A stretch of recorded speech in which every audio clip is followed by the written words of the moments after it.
बिस्मिल्लाहिर्रहमानिर्रहीम। एक दफा का जिक्र है। एक छोटे से गांव में एक नौजवान लड़का रहता था जिसका नाम अहमद था। अहमद बहुत होशियार और नेक दिल था, लेकिन वो अक्सर अपनी जिंदगी के मकसद के बारे में सोचता रहता था।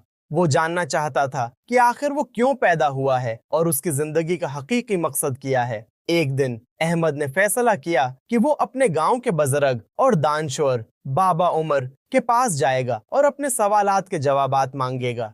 हजरत उमर को सब लोग उनकी हिकमत और इल्म की वजह से जानते थे। अहमद ने बाबा उमर के घर का रख किया और दरवाजे पर दस्तक दी। बाबा उमर ने दरवाजा खोला और अहमद को देखकर मुस्कुराए। क्या बात है मेरे बेटे, तुम्हारे चेहरे पर फिक्र के बादल छाए हुए हैं? बाबा उमर ने पूछा। अहमद ने अपने दिल की बात कही। बाबा उमर, मैं अपनी जिंदगी के मकसद को समझना चाहता हूँ। मैं जानना चाहता हूँ कि मैं क्यों पैदा हुआ हूँ और मेरी जिंदगी का हकीकी मकसद क्या है। बाबा उमर ने अहमद की बात गौर से सुनी और फिर कहा, बेटा, अल्लाह ताला ने हमें उस दुनिया में एक खास मकसद के साथ भेजा है। हमारा असल मकसद अल्लाह की इबादत करना और उसके अहकामात पर अमल करना है। कुरान पाक में अल्लाह ताला फरमाते हैं, और मैंने जिन्नों और इंसानों को सिर्फ अपनी इबादत के लिए पैदा किया है। अज़ारियात 56। अहमद ने हैरत से पूछा, लेकिन हजरत, मैं कैसे जान सकता हूँ कि मैं सही रास्ते पर हूँ?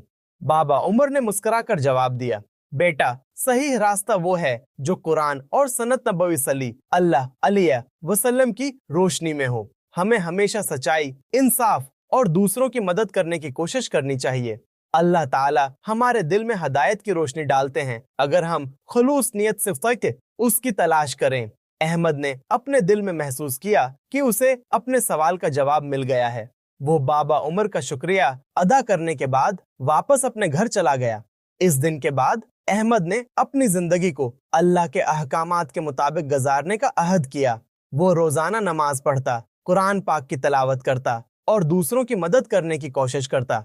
एक दिन जब अहमद गांव के बाजार से गुजर रहा था, उसने देखा कि एक बूढ़ा आदमी सामान उठाने में मुश्किल महसूस कर रहा है। अहमद फौरन उसकी मदद के लिए आगे बढ़ा और उसका सामान उठाने में मदद की। बूढ़े आदमी ने अहमद का शुक्रिया अदा किया और कहा, बेटा, तुम्हारी मदद ने मेरा दिन बनाया है। अल्लाह तुम्हें खुश रखे। अहमद ने मुस्कुराकर जवाब दिया, ये मेरा फर्ज है। अल्लाह ताला हमें दूसरों की मदद करने का हुक्म देते हैं। वो गुजरता गया उधर और अहमद की नेकियां और खुलूस नियत की वजह से पूरा गांव उसकी इज्जत करने लगा।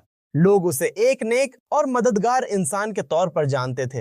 अहमद ने महसूस किया कि उसकी जिंदगी को एक नए मकसद और सुकून मिल गया है। एक रात अहमद ने ख्वाब में देखा कि वो एक खूबसूरत बाग में खड़ा है जहां हर तरफ रोशनी फैली हुई है।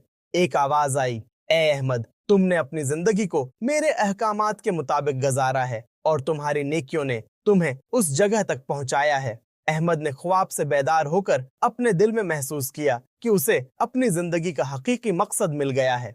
वो जान गया कि अल्लाह की रजा और